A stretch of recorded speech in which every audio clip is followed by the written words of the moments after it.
दरम्यान ज्यांनी आता ठाकरेंच्या शिवसेनेला शुभेच्छा दिल्यात ते षण्मुखानंदमध्ये उपस्थित राहतील आणि तेच पुढच्या 2 महिन्यात त्यांच्या सोबत राहतात का ते बघा, असं म्हणतात खासदार नरेश म्हस्के। शिवाय संजय राऊत एक दिवस रस्त्यावर वेड्यासारखे फिरताना दिसतील अशी प्रतिक्रिया देखील म्हस्केंनी दिली आहे। नरेश म्हस्के यांच्याशी संवाद साधला आमचे प्रतिनिधी अक्षय भाटकर यांनी।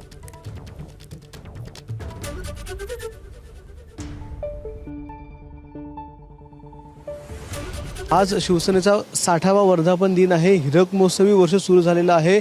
60 वर्षांची संघटना। काय वाटतंय, आपण सुरुवातीपासून या एकाच संघटनेशी जोडलेले गेलेले आहात, आज तक कोणतेही पक्षांतर तुम्ही केलेलं नाहीये। तुमचा काळ आणि त्याच्या आधीची शिवसेना काय वाटतंय? शाखेत बोर्ड लिहिण्यापासून गणपतीचं डेकोरेशन करण्यापासून सगळ्या गोष्टी तेव्हापासून आम्ही या सगळ्या ॲक्टिव्हिटीजमध्ये आहोत। बाळासाहेब ठाकरे यांनी हाक द्यायची, दिघे साहेबांनी आम्हाला सांगायचं, त्यावेळी उद्धवजींनी आदेश द्यायचे आणि त्याचं तंतोतंत पालन करायचं।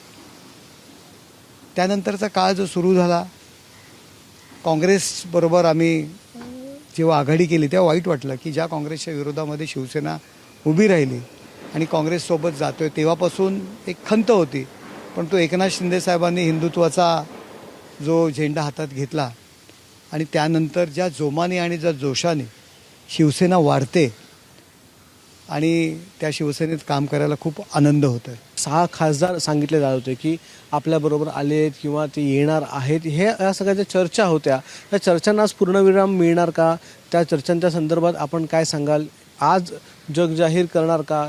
सगळ्यांसमोर आणणार का? हे बघा, जी काही महाराष्ट्रामध्ये चर्चा आहे ते 6 खासदारच आज सांगणार, उद्या सांगणार, परवा सांगणार, कधी सांगणार, ते खासदारच आपली भूमिका स्पष्ट करतील। संजय राऊत असं म्हणतात की शिवसेनेचा शिंदे गटाचा जो वर्धापन दिन आहे त्याची तारीख ही अमित शहांना तुम्ही विचारा। ज्या दिवशी ते गुवाहाटीला गेले त्या दिवशीचा त्यांचा वर्धापन दिनाचा सोहळा असेल, आज नाही। त्यांच्यामध्ये हा जे काही मानसिक संतुलन बिघडण्याचा जो प्रयत्न झालेला आहे त्याच्यामुळे झालेला आहे, त्यामुळे आम्ही काही तिकडे लक्ष देत नाही। थोड्या दिवसांनी ते रस्त्यावरती फिरून दगड मारतील आणि त्यांना पालिकेला जबरदस्ती गाडीत टाकून मनोरुग्णालयात त्यांना ॲडमिट करावं लागेल। पुढच्या 2 महिन्यात देखील त्यांच्यासोबत असलेली लोक त्यांच्याबरोबर असणार का, असा प्रश्नचिन्ह विचारला देखील आहे। कॅमेरामन विनयसह अक्षय भाटकर, एबीपी माझा, ठाणे। एबीपी माझा, उघडा डोळे बघा नीट।